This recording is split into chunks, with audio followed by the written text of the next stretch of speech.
Baiklah, mari kita bicara tentang Donald Trump. Tokoh yang, mau tidak mau, telah mengubah lanskap politik modern. Entah Anda menyukainya atau membencinya, dan percayalah, kedua kubu sama-sama berisiknya. Anda tidak bisa mengabaikan dampak yang ia berikan.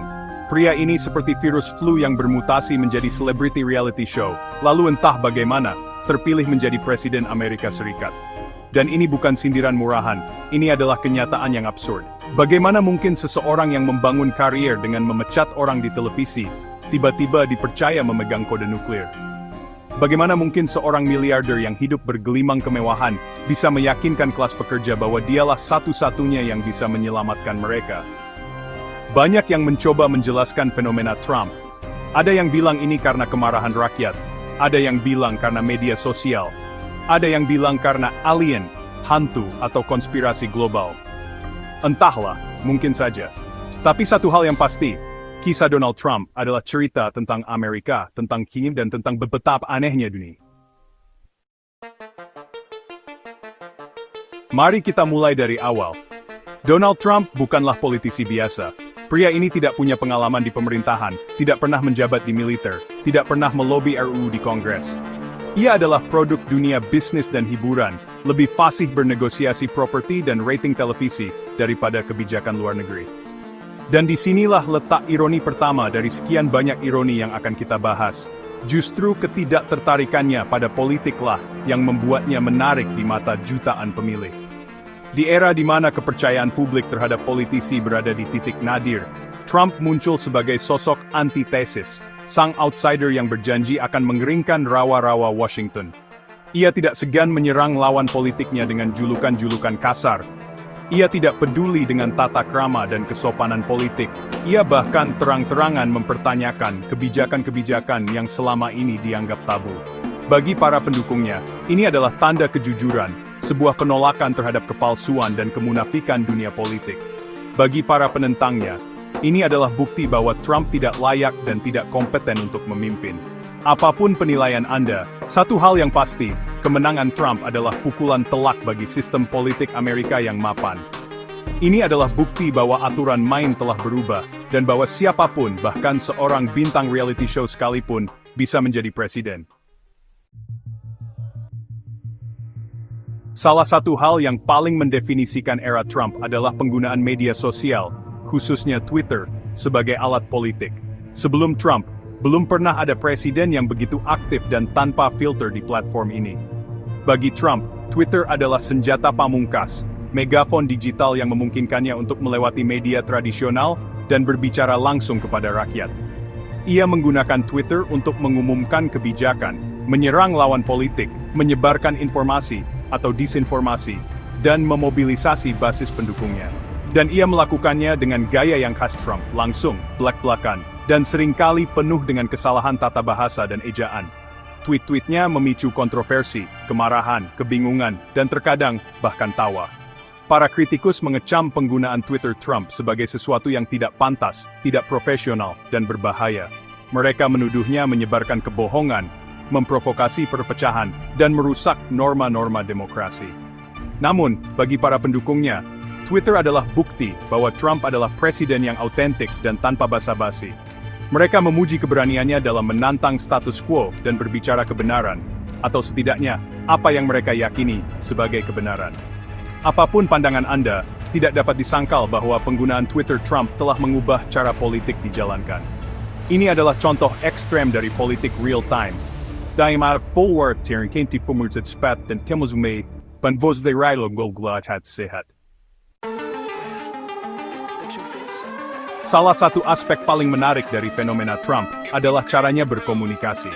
Berbeda dengan politisi pada umumnya, yang cenderung menggunakan bahasa yang hati-hati dan penuh eufemisme, Trump justru berbicara dengan bahasa yang lugas, belak-belakan, dan terkadang kasar. Ia tidak segan menggunakan kata-kata kotor, menyerang lawan politiknya dengan julukan-julukan yang merendahkan, dan membuat pernyataan-pernyataan yang kontroversial. Bagi banyak orang, gaya bicara Trump ini sangat tidak pantas dan tidak mencerminkan seorang pemimpin negara. Namun, ironisnya, justru gaya bicara inilah yang membuatnya disukai oleh sebagian besar pendukungnya. Di mata mereka, Trump adalah sosok yang jujur dan apa adanya. Ia tidak munafik, ia tidak bertele-tele, ia mengatakan apa yang ia pikirkan, meskipun itu menyakitkan atau tidak populer. Bagi para pendukungnya, Trump adalah representasi dari rakyat biasa yang muak dengan kepalsuan dan kemunafikan dunia politik. Mereka melihat Trump sebagai sosok yang berani menantang elit yang dianggap telah mengkhianati mereka. Gaya bicara Trump ini juga mencerminkan semakin menguatnya polarisasi politik di Amerika Serikat. Di era media sosial, di mana informasi dan disinformasi menyebar dengan cepat dan mudah, orang-orang cenderung mencari informasi yang sesuai dengan keyakinan mereka sendiri. Dalam lingkungan seperti ini, retorika yang memecah belah dan memprovokasi justru menjadi lebih efektif. Dan Trump, dengan gaya bicaranya yang belak-belakan dan kontroversial, adalah ahlinya dalam hal ini. Chapter 4. Reality Show di Gedung Putih ketika politik menjadi tontonan. Sebelum terjun ke dunia politik, Donald Trump lebih dikenal sebagai bintang reality show The Apprentice. Dan ketika ia menjadi presiden, ia seperti membawa gaya reality show-nya itu ke Gedung Putih. Setiap hari di era Trump terasa seperti episode baru dari sebuah drama politik yang penuh intrik, konflik, dan tentu saja, drama. Konferensi pers berubah menjadi ajang adu mulut, pemecatan pejabat tinggi dilakukan melalui Twitter, dan skandal demi skandal bermunculan bak jamur di musim hujan. Bagi para kritikus, ini adalah bukti bahwa Trump tidak kompeten dan tidak layak menjadi presiden. Mereka menuduhnya memperlakukan pemerintahan seperti acaranya sendiri, dengan mengutamakan sensasi dan drama daripada kebijakan yang matang. Namun, bagi para pendukungnya, ini justru yang mereka sukai dari Trump. Mereka lelah dengan politik yang membosankan dan penuh kepura-puraan. Mereka menginginkan seorang pemimpin yang menghibur, yang tidak takut untuk mengobrak-abrik sistem, dan yang selalu menjadi pusat perhatian. Dan Trump, dengan segala tingkah laku dan kontroversinya, adalah definisi dari menghibur. Ia adalah mesin penghasil berita, magnet kontroversi, dan mimpi buruk bagi para satiris. Di era di mana perhatian adalah mata uang paling berharga, Trump adalah raja yang tak terbantahkan. Namun, di balik semua drama dan hiruk-pikuknya, ada pertanyaan serius yang harus diajukan. Apakah gaya kepemimpinan Trump ini efektif? Apakah ia benar-benar mencapai sesuatu yang berarti? Atau ia hanya seorang penghibur ulung yang kebetulan menjadi presiden? Chapter 5.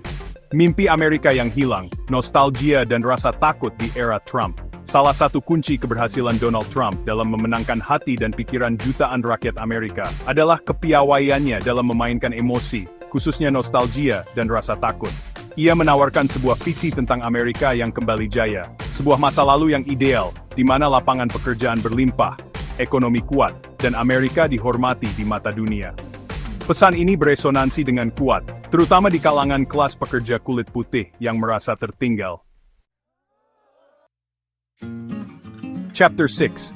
Era Pasca Kebenaran, ketika fakta tak lagi berarti. Salah satu ciri paling menonjol dari era Trump adalah semakin mengaburnya batas antara fakta dan fiksi.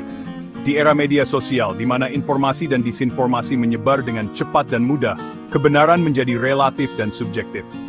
Trump adalah ahli dalam memanfaatkan situasi ini.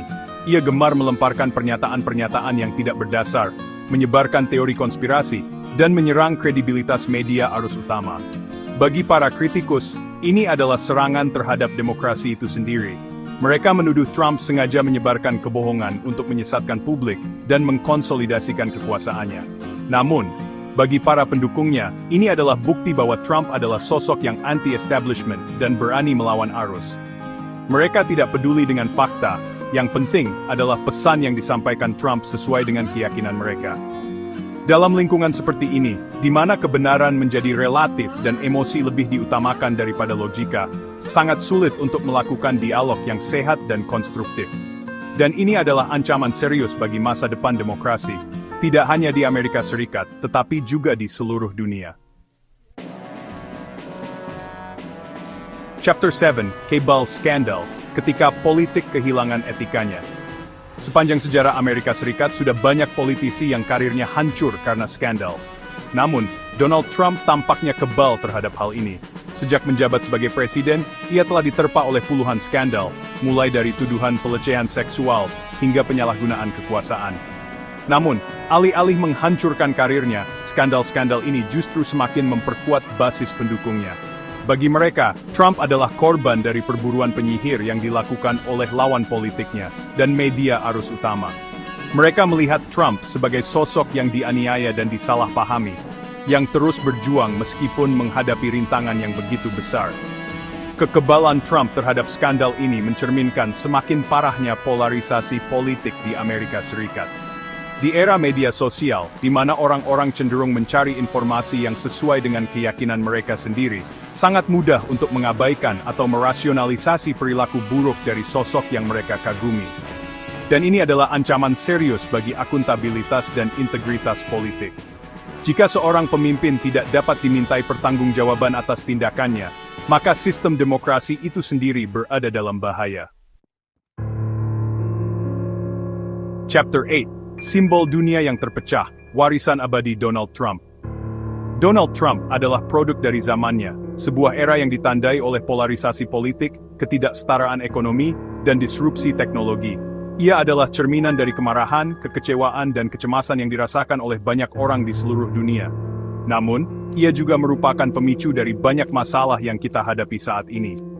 Retorikanya yang memecah belah, kebijakannya yang kontroversial, dan ketidakpeduliannya terhadap norma-norma demokrasi telah memperdalam perpecahan sosial dan mengancam tatanan dunia liberal. Warisan Trump akan terus diperdebatkan selama bertahun-tahun yang akan datang. Namun satu hal yang pasti, ia telah mengubah lanskap politik secara permanen.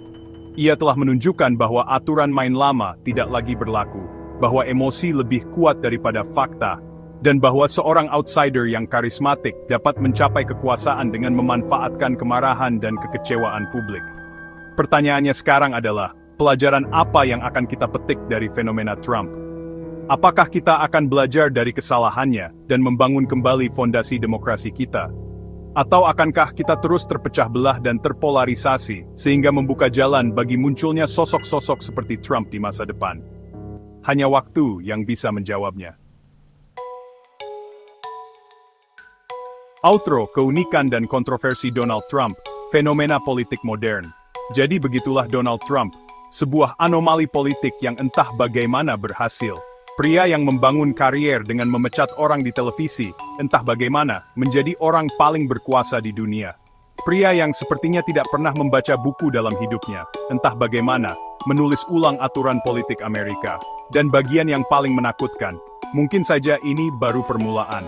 Karena Trump telah menunjukkan bahwa jalan menuju kekuasaan tidak harus melalui pengalaman, kebijakan, atau bahkan akal sehat. Terkadang, yang Anda butuhkan hanyalah Twitter, slogan yang menarik, dan kemauan untuk mengatakan apapun yang terlintas di pikiran Anda. Tidak peduli seberapa ofensif, tidak akurat, atau benar-benar anehnya. Dan itu teman-teman, adalah pemikiran yang lebih menakutkan daripada tweet Trump manapun.